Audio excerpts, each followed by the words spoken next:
Good morning. Welcome to Jacksonville and Tony's Tangent. Today on Tony's Tangent, we are going to talk about, were the NBA players wrong for going into the bubble? Who's going to talk about it? Not really me, but this guy here, Tony Brown. What's going on, family? I'm glad that you came back. Once again, you could have been anywhere in the world. You could have been cooning, could have been running up in somebody's house trying to take somebody's Jordans. If you don't know, the reason why I got this towel draped over my right shoulder is I want to pay homage to one of my heroes. Of course, my main hero is my father, my mother, my grandmother. But John Thompson was an unapologetic black man who passed this week. He was 78 years old. He was the head coach of Georgetown for 27 years. He was unapologetic in a space where most black folks who have that education and have that sphere of influence are not as unapologetic. We'll put it that way. But the influence that he had on people like Nolan Richardson, Tubby Smith, NFL coaches, players, fans alike, cannot be overlooked. And with so many people passing this year, I just want to go ahead and give my tribute and my shout out to Big John for everything he did, and will always be Hoya paranoia. Tony, let's go ahead and talk about our topic. What, if any, did the players returning to play have on the focus of the protest? It's a unique situation in the sense that I felt like the players could have took advantage of the momentum. Because of Corona, because of people being laid off, you had a lot more people who had time to be able to get involved in the protest, possibly come up with ideas and solutions for quote-unquote change. Some of the players were out there protesting with the quote-unquote ordinary person in the street. And so when it was time for the money to be made, particularly for other folks who do not look like us, to decide to go into the bubble, I felt like not only did it take momentum away, but what can you do on somebody else's platform that has not already been done before? Meaning, in 1968, John Carlos and Tommy Smith raised their fists up in the air, for those who don't know it. All you have to do is Google it, Mexico City, 1968. That's the biggest platform that you can have outside of a bubble and outside of the NBA. And fast forward to the 90s, Chris Jackson, albeit different context, decided that he wanted to pray and he wasn't going to stand for the flag and the national anthem. He was blackballed. When you think about Colin Kaepernick, when you think about Muhammad Ali, the thing that I want to point to when we talk about Muhammad Ali was he had more impact when he didn't play.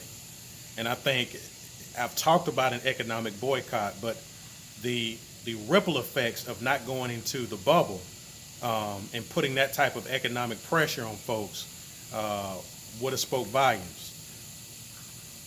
What can you do in the bubble that's going to make people stop and change how they view what's going on in the protest, the whole nine?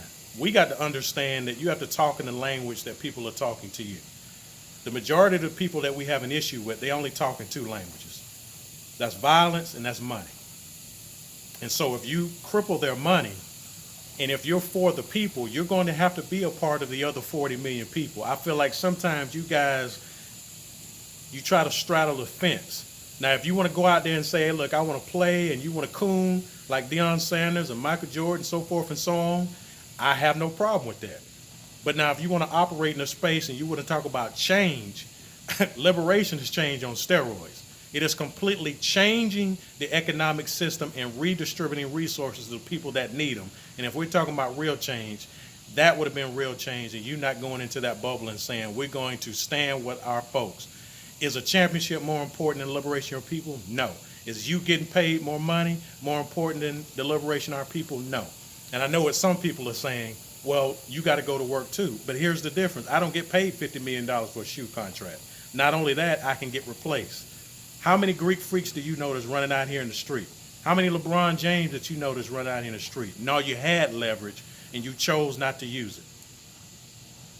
Do you feel that the athletes are obligated to speak out against social issues?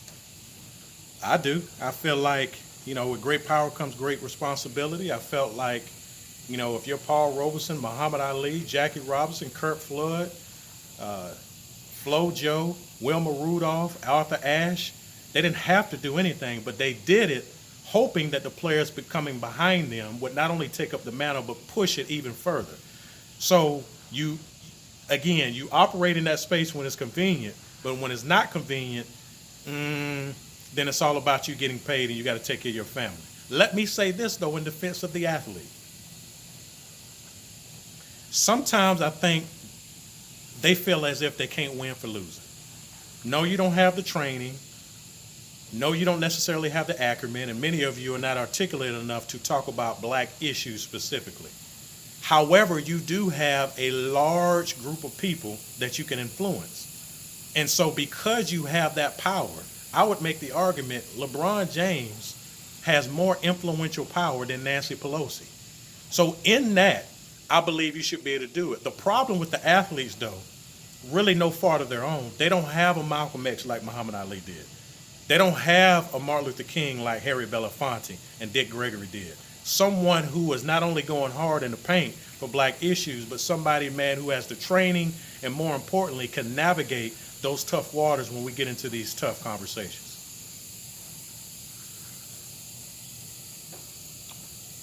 If you were one of the players, what would have been your course of action? I wouldn't have played. I wouldn't have been a coward and said that it was about my family, which it is, and I can't be dismissive of COVID and how it's ravaged the community and how it's ravaged the world. But I would have said, I'm not going into the bubble. I'm going to continue to push for the redistribution of resources to the black community and for us to be able to have a level of ownership and for us to be in a position of power as it pertains to what's going on out here in these streets. I would not have gone in a bubble. I would have used the platform, whether it was small or big, and I would have told the world, I'm not going and ripping and running up and down the court for 29 rich white folks while they get paid and our people continue to get shot in the streets. Do you think the players regret coming back to play after the tragic death of another unarmed was killed at the hands of the police? I think some of them do, but again, the most influential players have not stepped away. If LeBron James, the Greek Freak, Kawhi say, look, we're not playing, the rest of the players will follow suit. And so it's called sacrifice and it's called leadership.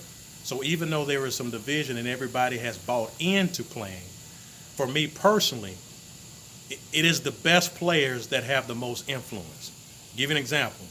During the 1967 summit, when Muhammad Ali decided that he was not going into the Vietnam War, it was Jim Brown, best football player on the planet. It was Bill Russell, one of the best basketball players. It was Lou Alcindor, later on Kareem Abdul-Jabbar, arguably the best basketball player ever and the best high school and college basketball player of all time, without a doubt, along with others, stood up and said, we're going to support. And until we have that level of sacrifice, and until we have that level of commitment and intestinal fortitude, then you're not going to get change.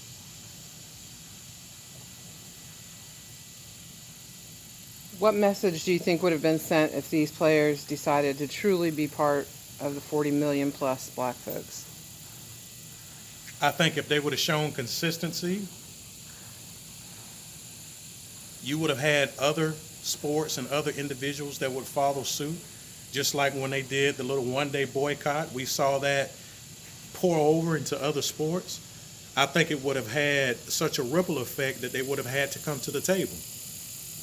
Your demands would have had to be in place, and I would make the argument that you would have brought them to the table, particularly if you were all organized. The issue that I would have had is, would you had somebody who really had black folks' interests at heart sitting at that table, or would you had somebody, man, who was a sellout, was a saboteur, was a quote-unquote agent, and, that would have been my only reservation. But at the end of the day, I think if you do this 3 or 4 or 5 months, it has ripple effects, and these folks are forced to come to the table and negotiate with you. Will it take a level of sacrifice? Will LeBron James and others have to pay for the person at the end of the bench in order for them to hold afloat? Yeah.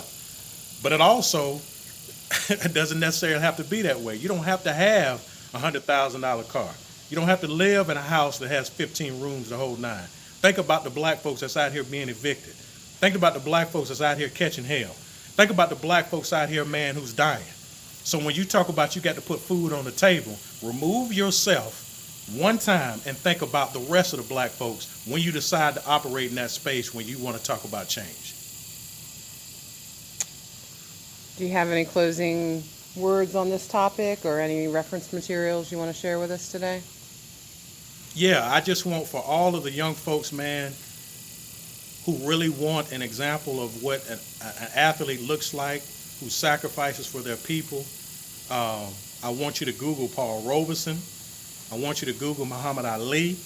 I want you to Google Craig Hodges. I want you to Google Kurt Flood.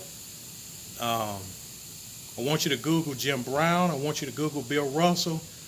Those are unapologetic black folks who said they are willing to put their livelihood and their life on the line so we could have a better quality of life. Going out on somebody else's platform where you got 30 owners and 29 of them are white. You got an almost black person, Michael Jordan, who's the majority owner of the Charlotte Bobcats. And that's another thing. Before we close, I got to say this.